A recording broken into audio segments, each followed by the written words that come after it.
السلام عليكم ورحمة الله وبركاته. Waalaikumsalam warahmatullahi wabarakatuh. إن الحمد لله نحمده ونستعينه ونستغفره ونعوذ بالله من شرور أنفسنا ومن سيئات أعمالنا. أشهد أن لا إله إلا الله وحده لا شريك له وأشهد أن محمدا عبده ورسوله. أما بعد، ولقد آتينا لقمان الحكمة أن اشكر لله ومن يشكر فإنما يشكر لنفسه ومن كفر فإن الله غني حميد. أعوذ بكلمات الله التامة من كل شيطان وهامة ومن كل عين لامة. Alhamdulillah, Bapak dan Ibu sekalian yang dirahmati Allah, wabil khusus Ustadz Nurdin hafizahullah, bersyukur kita kepada Allah Subhanahu wa taala pada kesempatan ini bertemu kembali dalam rangka berzikir kepada Allah, dalam rangka bersama-sama thalabul ilm untuk mendekatkan diri kita kepada Allah Subhanahu wa taala. Amin ya rabbal alamin. Bertepatan sekarang tanggal 1. Oh 2 nggih. Oh 2 sekarang. Nggih, masuk 2 Muharram. 2 suro nggih. Ya. Secara umum bulan Muharram niku dalam kacamata masyarakat ya, khususnya Jawa nggih, niku bulan apa Bu? Bulan keramat nggih. Nah, sehingga karena bulan keramat banyak yang tidak berani untuk menyelenggarakan apa? Hajatan. Terutama hajatan apa Bu? Pernikahan. Teng mriki wonten bulan Suro wonten yang mengadakan pernikahan? Ndak ada nggih. Ya. Dilarang. Lek dijalankan niku biasae tirose menimbulkan petaka dan kesengsaraan bagi mempelai berdua. Hal ini oleh seorang tokoh keraton Solo, ya. Bahkan dalam ceritanya pernah ada yang menyelenggarakan pernikahan di bulan Suro, ternyata tertimpa musibah. Tirose ngoten. Mangkane bulan iki sepi nggih. Nek bulan kala wingi panen nggih. Nggih, panen undangan. Saniki sepi undangan nggih. Ya. Teng pundi-pundi son horeg campur kali pernikahan. Ya. Dan sebagian malih masyarakat wonten sing mengadakan tirakatan pada malam 1 Suro, ya. Ada sing tirakate teng puncak gunung. Sebagian lagi wonten sing mengadakan apa sadranan berupa pembuatan nasi tumpeng yang dihiasi aneka lauk dan kembang laju dilarung dibuang teng pundi? Teng laut. Petik laut istilahnya tadi. Lah ini disertai dengan kepala kerbau. Wah. Wonten teng mriki nggih. Uger ada. Oh, kapan? Sudah kemarin. Oh belum. Pernah ikut tak? Oh enggak. Ya, disertai kepala kerbau. Ya, kerbau itu mirip dengan sapi. Artinya bisa dimakan. Ya. Eman kepala kerbau yang harusnya bisa dimakan malah dibuang ke laut. Nyembelihnya pun bisa jadi tidak pakai bismillah. Mungkin pakai bismillah tapi dicampur dengan mantra-mantra untuk persembahan kepada Nyi Roro Kidul. Nah,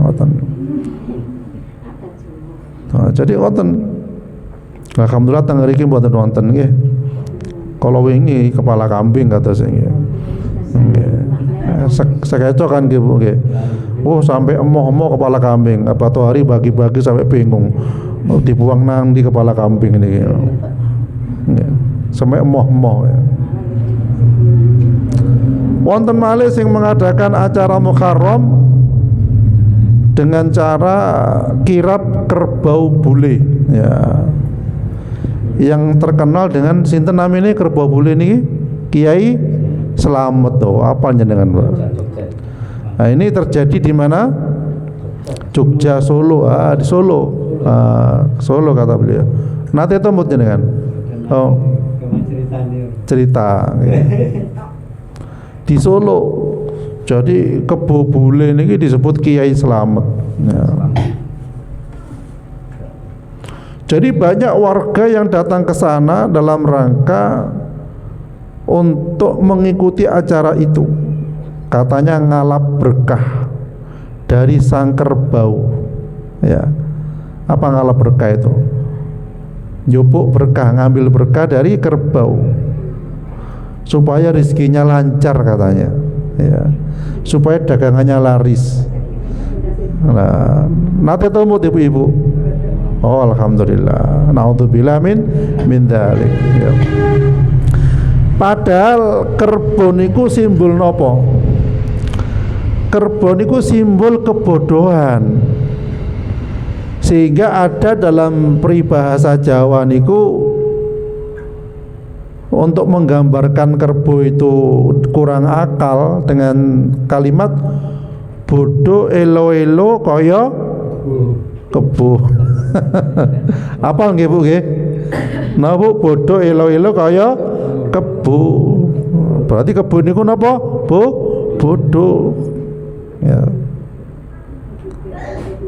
Itu masalah kerbau. Sehingga ketika kebone ketika dikirap ya di arak niku mengeluarkan kotoran, rebutan mboten? Rebutan.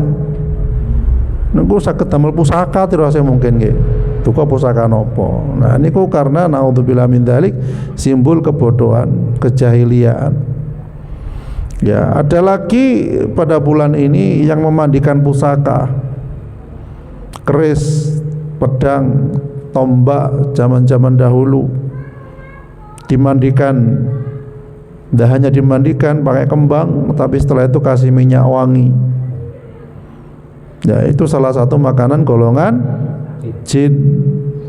Nah, lek dipakani minyak wangi kembang akhirnya jinnya kerasan teng keris. Nah, kadang kerisnya lek malam keluar, lek awan subuh dugi malih teng griya. Ada yang seperti itu. Tapi bukan masalah kerisnya yang sakti, tapi itu adalah jin yang membawa kerisnya keluar masuk rumah. Jadi kalau nate teng daerah Jember nih kok. Jadi kerisnya tiangnya ini kok bisa malam kadang metu, medal. Terus besoknya datang lagi, entah malamnya atau subuhnya. Ya, tapi waktu itu ketika orangnya sakit, ya dipasrahkan ke saya. Ya sudah saya hancurkan kerisnya itu. Oke. Jadi mungkin hampir 100 keris saya hancurkan. Supaya apa? Orang nggak syirik kepada Allah lewat keris-keris itu. Dan lek keris tasik diingu teng griya. Keris zaman dahulu diparingi kembang menyan. Niku akhirnya bisa ngrogoti orang rumah. Kadang orang rumah sakit-sakitan. Kadang orang rumah juga sulit untuk nazak. Kadang yang punya cucu rewel, nangis tengah malam. Nggih, wonten sing ngoten nggih. Nah, itu karena salah satunya kerisnya tetap di situ, tidak dihancurkan dan jinnya berkeliaran minta jatah makan. Akhirnya menggerogoti orang isi rumah. Ya, masih banyak lagi tradisi-tradisi yang lain yang itu bukan dari Islam tetapi dari pundi? Dari zaman Hindu Buddha terdahulu, ini zaman kerajaan, sehingga ketika Islam datang masih sulit untuk meninggalkannya. Jadi ngoten. Padahal Muharram dalam pandangan Islam itu apa yang harus dilakukan? Yang pertama adalah disampaikan dalam firman Allah Subhanahu wa taala dalam surat Taubah, sesungguhnya bilangan bulan pada sisi Allah ialah 12 bulan. Dalam ketetapan Allah di waktu Dia menciptakan langit dan bumi. Di antaranya 4 bulan haram. Itulah ketetapan agama yang lurus, maka janganlah kamu menganiaya diri kamu dalam bulan yang 4 itu. Imam At-Tabari berkata, bulan itu ada 12, 4 diantaranya merupakan bulan haram atau mulia. Haram itu maksudnya itu mulia, di mana orang-orang jahiliyah dahulu mengagungkan dan memuliakannya. Mereka mengharamkan peperangan pada bulan tersebut, sampai seandainya ada seseorang bertemu dengan orang yang membunuh ayahnya, maka dia tidak akan menyerangnya. Bulan 4 itu adalah bulan Mudhar, dan 3 bulan berurutan yaitu bulan Dzulqa'dah, Dzulhijjah dan Muharram. Dengan ini nyatalah khobar-khobar yang disabdakan oleh Rasulullah SAW. Kemudian At-Tabari meriwayatkan beberapa hadis, di antaranya Rasulullah SAW bersabda, wahai manusia, sesungguhnya zaman itu berputar sebagaimana keadaan ketika Allah menciptakan langit dan bumi, dan sesungguhnya bilangan bulan pada sisi Allah ada 12 bulan. Di antaranya terdapat 4 bulan haram. Pertamanya adalah Rajab Mudhar, terletak antara Jumadil Akhir dan Sa'ban, kemudian Dzulqa'dah, Dzulhijjah dan Muharram. Dan ini merupakan perkataan mayoritas ahli tafsir.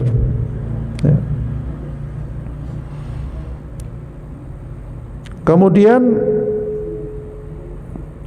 selanjutnya dikatakan, Imam Baghawi mengatakan, janganlah kalian berbuat zalim pada semua bulan, 12 bulan tersebut dengan melakukan kemaksiatan dan kelalaian dan melalaikan ketaatan.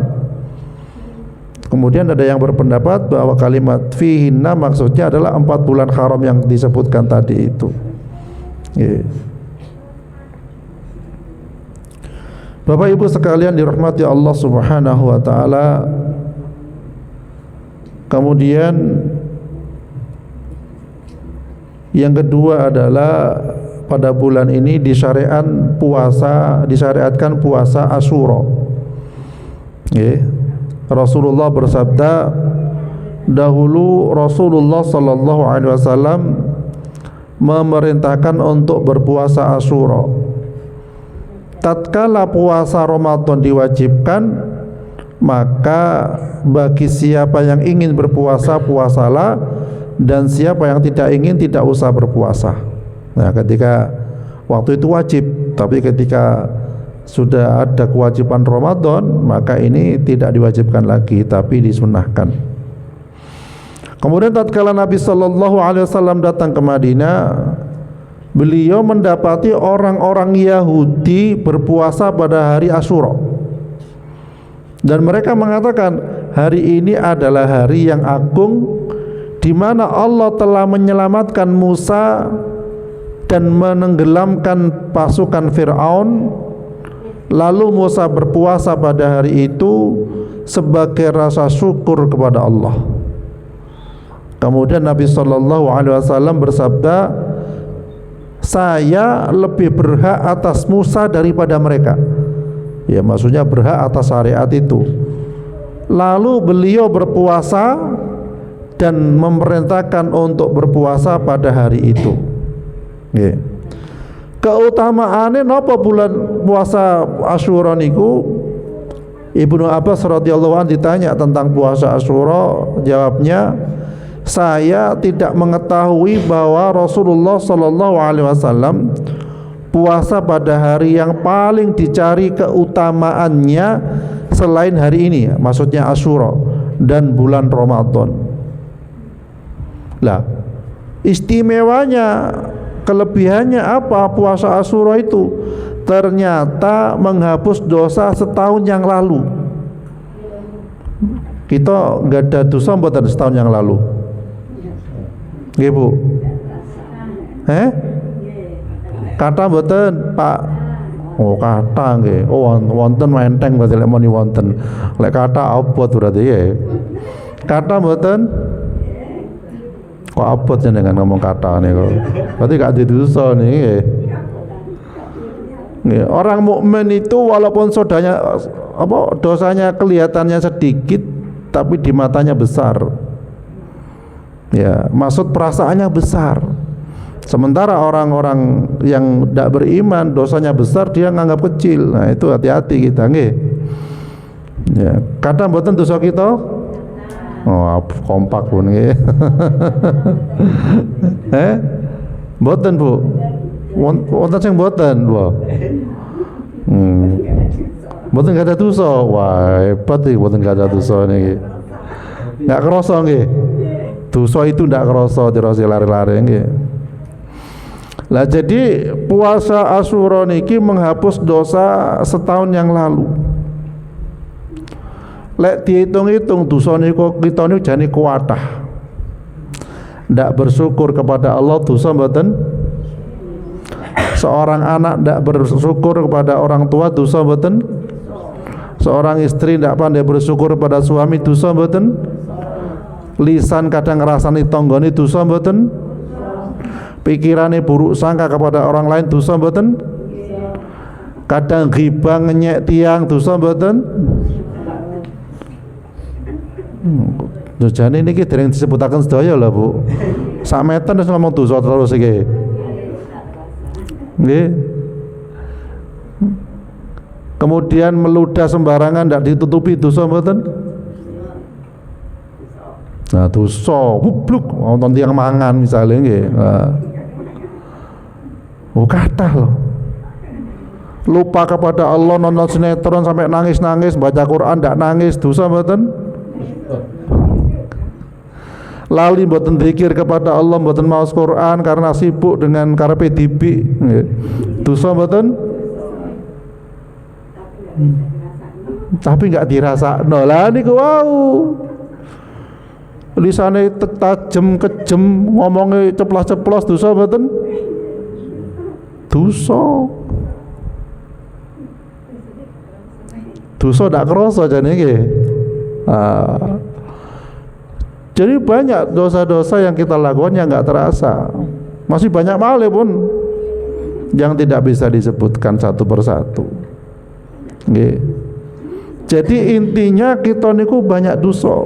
Rasulullah sallallahu alaihi wasallam saja walaupun seorang nabi tapi dosanya diampuni oleh Allah Subhanahu wa taala. Nggih. Jadi puasa Asyura niku menghapus dosa satu tahun yang lalu. Disampaikan juga dari Ibnu Abbas radhiyallahu an, tatkala Rasulullah sallallahu alaihi wasallam berpuasa dan memerintahkan untuk berpuasa, para sahabat berkata, "Wahai Rasulullah, ini adalah hari yang diagungkan oleh Yahudi dan Nasara." Maka beliau bersabda, tahun depan insya Allah kita akan berpuasa hari ke-9. Ya. Kemudian Ibnu Abbas berkata, tahun berikutnya belum datang ke Rasulullah, tahun depan belum datang ke Rasulullah, keburu meninggal. Jadi kita ini bisa puasa hari ke-9 dan ke-10 untuk membedakan Yahudi dan Nasara. Ya. Jadi ngoten. Jadi keistimewaan bulan ini bukan untuk ditakuti karena mau melakukan kebaikan. Badhe nandur bulan Suro cok nandur kuatir tumbuhane ka apik. Badhe nikah wis anake padahal wis pengen nikah saiki ditunda sesuk ae lho. Padahal nikah itu harus disegerakan, tidak apa-apa nikah mawon. Teng semboro wonten sing melanggar niku, nikah tenan. Alhamdulillah selamat sampai sakniki urip. Anake kathah, dunyane kathah, alhamdulillah. Nggih. Lah niku pelarangan itu ada dalam kitab primbon soalnya nggih. Jenengan kitab Quran apa primbon, Bu? Bu? Jenengan kitab ini Quran apa primbon? Saestu. Nah, lah kita kitab Al-Qur'an ya harus manut pada Al-Qur'an nggih. Jadi ngoten. Jadi Bapak Ibu sekalian dirahmati Allah Subhanahu wa taala, monggo kita maksimalkan bulan Asyura ini untuk kebaikan, untuk sedekah. Hindari kayak orang sedang berhaji. Jangan banyak berdebat, jangan banyak membantah, jangan banyak mungkin ngilok-ngilok tiang dan lain sebagainya. Menahan diri dan bersabar. Sabar niku innallaha ma'as sabirin. Jadi Allah untuk bersama orang-orang yang sabar. Sabar dalam segala hal. Kita taat berbakti kepada pintu surga itu harus sabar. Ya, seorang anak berbakti kepada orang tuanya harus sabar walaupun orang tuanya mungkin banyak kekurangan. Sama seorang istri pun harus berbakti kepada suaminya dengan sabar walaupun suaminya banyak kekurangan. Karena pintu surga itu dekat, ada di rumah. Itu dimaksimalkan, insya Allah pahalanya surga. Surga. Pahala surga itu yang nggak bisa pintu surga itu nggak bisa digantikan. Mugi-mugi kita diberikan kekuatan oleh Allah untuk berbakti kepada pintu surga kita, untuk mengamalkan amalan sunnah di bulan surah Muharram ini nggih. Insyaallah ngoten, kurang lebihnya mohon maaf. Subhanakallahumma bihamdik, asyhadu an la ilaha illa anta, astaghfiruka wa atubu ilaik. Assalamualaikum warahmatullahi wabarakatuh.